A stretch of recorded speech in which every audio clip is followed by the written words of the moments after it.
السلام عليكم ورحمة الله وبركاته. هردوكتوتا خبرتوتا أمانات بكم بالتربة كشتي ترجع توبة جراتان سنديتا أكسمه بري منتبراس الشمال كهوني هبلينكي يهم دقيسانو سلامتان ديتورنا راعد بك سنديتا سنارا كبت سنديتا أكسمه برينكي أروت ديبني تران سنديا خمالي ورد ديبني أيان وبلدان سنديا أكسمه هردوكتوتا هي ماتي هي هريوتا هي أمة مسلمة هم دقيسانو بقيت سنجين سنجا عيد مبارك سنجا بلينكيا أكسمه مي وان إيدا مدامين تينا بتة إسنجر سيسجلا تلتين كيسان أنا وجنا تون سنجا أكم نرامبرين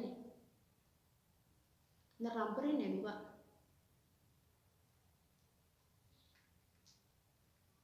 نرامبرين مي أكسمه بلينكيا وان مدامين تي إيدا فنا بتة إسنجر سيسا تلتين كيسان أنا وجنا تون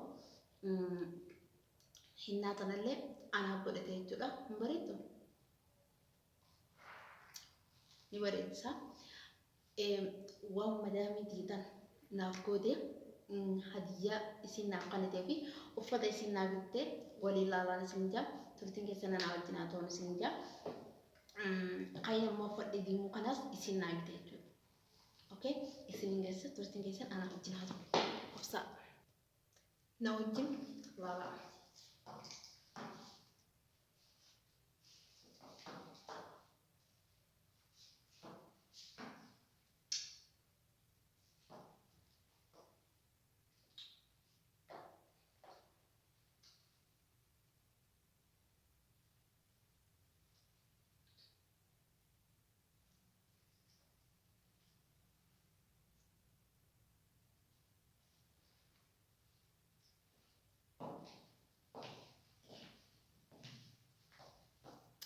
قانا ناوجن جدا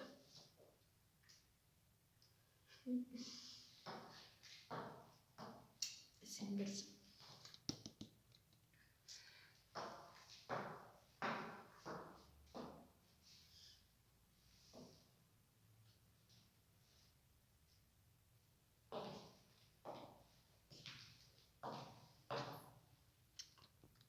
akkasuma kan agartanii jirtaniimi waan biraatiin isin garsa mootiin turtii gaarii qorfaa kiyya seeneetiin waan biraa isin garsa jechuudha.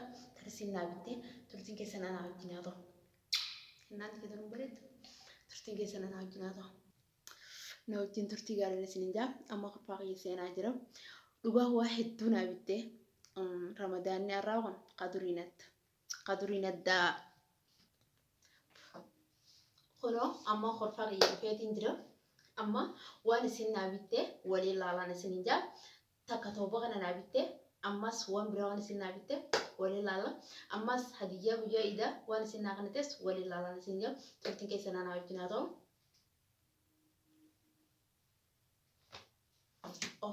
أوسا في دين كفا صومنا درو توبة كنا في ولي كنا نابته وان استغفار تقولن كنا في توبة كنا نابدي تدا أوكي صومنا كيسا وان إسي إذا كنا بيت ولي لا الله نسنجا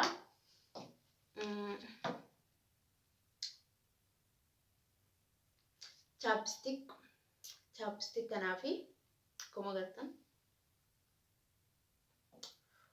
كمان عم بشاني قمنا أنا ما لونه براتي تلا chapstick كنا في إفماسي على ما كنا نعبدي تلا وامبرا ولي لا لبصر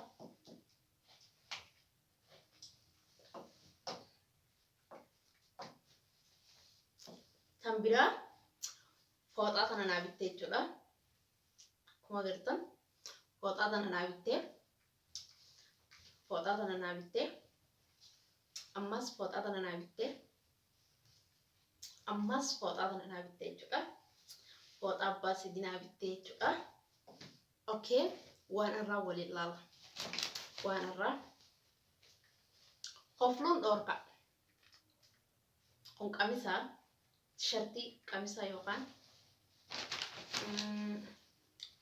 قلس شميزة بسم الله شميزة يجورا شميزة gubbaan uffatanii gurdii gubbaadha.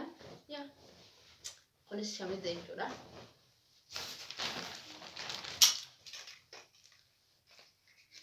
Tumma waraqaa jadiida jechuudha. Tan amma gurdiidha jechuudha. Tun gurdiidha. Akkuma agartanii gurdiidha jechuudha. Haadha wayii qabdee seeni akkasii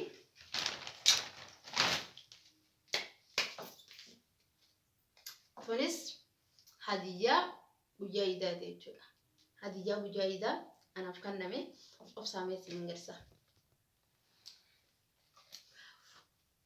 Akkasuma obboleen kiyya akkuma agartan madaamiin xiyyaa irraa hadiyyaa naa bitte jechuudha. Uffata hanga kana dhugaan isiniin jaaf gurdii abbaa takkaa fi shamiza abbaa lamaa fi fooxaa abbaa sadii iftooba kana naa bitte jechuudha. Haa galatoomtu. Shukra yaa madaamiin jaan asumaanu. Akkasuma obboleen kiyya hadiyyaa guyyaa iidaa. Laaluun ni feetanii hadiyyaa guyyaa iidaa isin naa bitteen isin laa hadiyyaa guyyaa iidaa isin naaf kenniteen isin garsiisa jechuudha. As keessa maaltu jira as keessa? Maaltu jira? Madaamii xiyyaa fi intala siitii jechuudha. Madaamii xiyyaa fi intala siitiitu hadiyyaa tana naaf qopheesse jechuudha. Turtiin keessan anaa wajjin haa ta'u nu waliin laafu.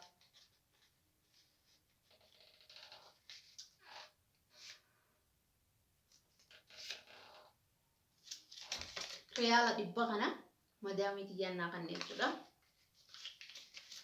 Riyaala 100 kana intala siitiin naa kan wallahi isiniin jaa hadiyyaa riyaala 200 naa kan jechuudha. Arabni hadiyyaa riyaala 200 namaan kan dhugaan isiniin jaa hin takkate yaani. Amma madaamii xiyyaa fi intala siitiitu riyaala 100 naaf kennan jechuudha. Haa galatoomanii asumaanuu shukra yaa madaamiin jaanii dhugaa dubbachuudhaaf Arabni hunduu tokko miti jechuudha. Kana armaa ol hangana annaaf kannan kana caalaa yookaan hanganaaf godhan kana caalaa kan namaaf godhus ni jira. Kanammoo kana siif godhu miti maallaqa kan kee kan baatiitu kan siif hin kenninees ni jira jechuudha. Arabni waluma keessa jira. Akkasuma wallahi mana kana amata 4 fi deema amata 4 fixee 5 fi deema jechuudha. Amata hanga kana hunda ramadaana hunda irratti riyaala 100 kan jechuudha madaamiin xiyyaa. Intalti siitillee amata 2 kuno wallahi ramadaana dabree fi ramadaana irraa kana riyaala 100 kan jechuudha. Akkasuma dhugaa hedduu galatoomanii siif godhu caalaa nama tokko yoo fuula bareedaa irraa argattee wanni caalu hin jiru jechuudha. Akkasuma obboleen kiyya arraa uffata iidaa kunoo tooba arabaatiin dabarsine jechuudha. Akkamirraa laaltamme tooba arabaatiin dabarsine maaliif jennaan dhugaa dubbachuudhaaf biyya namaa keessatti uffata iidaa bitachuu baattee maafi faayidaa giseen isiniin joo faayidaa isiniif hin qabu. Maaliif jennaan inni itti dheetan hin jiru, dirreen salaataa tan itti dheenu hin jirtu, hiriyoota keenya bira kan itti dheenuun hin jirtu, maatii keenya wajjin kan itti dhiyeessinuun hin jirtu. Maalitti kun waan harkanneen dhiyeessina jechuudha. Akkasittiin kun tooba arabaa kanaan dhiyeessee jechuudha. Meeqa miraa laalta? Bitachuu dadhabii isinitti hin fakkaatin. Maaliif jennaan bakki itti idduun hin jiru, bakki itti idduu hin jiru. Bakki itti dirree salaataa ittiin dheetuun hin jiru. Saniifuu waan marqatteen iidda jechuudha. Dhugaa akkasumaanuu iida kana bitachuuf kaane jechuudha. Garuu nuuf hin mijjooyne. Nuuf hin mijjooynees bitannullee rakkoon qabu. Fagaattuma suuraa itti kaana bakki itti dheenu hin jiru. Bitachuu baannullee rakkoon qabu jechuudha. Manuma madaama keessa jiraannaa waan taateef akkasuma obboleen kiyyaa warri biyya keessaa warri biyya alaa hunda keessanuu baga ittiin isin geenne isiniin jaa obboleen kiyyaa ijoollee mana madaama keessa jirtanis hunda keenyaa baga ittiin isin geenne isiniin jaa obboleen kiyyaa akkasuma soomana ofirraa hobbaasnee iida rabbi nu injii kunu alhamdulillah kanarraas geenye jechuudha. akkasuma obboleen kiyya akkam naaduraan tun narraan deemtu toobuma arabaa kanaanuu biseen akkana zannaxee dhufe maal isinitti fakkaatume akkasuma obboleen kiyya asumaanuu arra ijaan na dhukkuba du'aa'ee godhaan isiniin jaa dhuga madiraa nanti maanne ijaan na dhukkuba jechuudha du'aa'ee naa godhaan isiniin jaa akkasuma obboleen kiyya amma dhugaan isiniin jaa jallaabiyaa xiqqaa kanarratti uffadheetumaan jallaabiyaa xiqqaa kana uffadheetumaan mee of keen isin garsiisa maaliin godhu deemanii beetanii walii hirriba kiyyalatti wanni niin godhu hin jirtu jechuudha namni immoo hiriyoonni keenya hiriyoota ofii bira deemee firaa dhiideessee maatii fi wajjin bashannana jechuudha nuti immoo akka feene taanuu dalagaa madaabii finnaan ol garagallee hirriba keenya latti okay akkasii obboleen kiyya warri viidiyoo tana hanga dhumaatti laatan hundi keessanuu galatoomaan isiniin jaa hanga viidiyoo biraatti walitti deemnutti nagayaan naaf tura irra deebi'ee iid mubaarak isiniin jaa akkasuma like godhuu hin dagatinaan isiniin jaa warri maatii kiyyanteen immoo subscribe godhuu hin dagatinaan isiniin jaa hedduun isin jaalladha hedduun isin kabajaan isiniin jaa bye yeroo gaarii naaf qabadha mee warri akka kiyyatti tooba arabaatiin dhiittan akkasuma bye naa nagayaan naaf turaan isiniin jaa ciao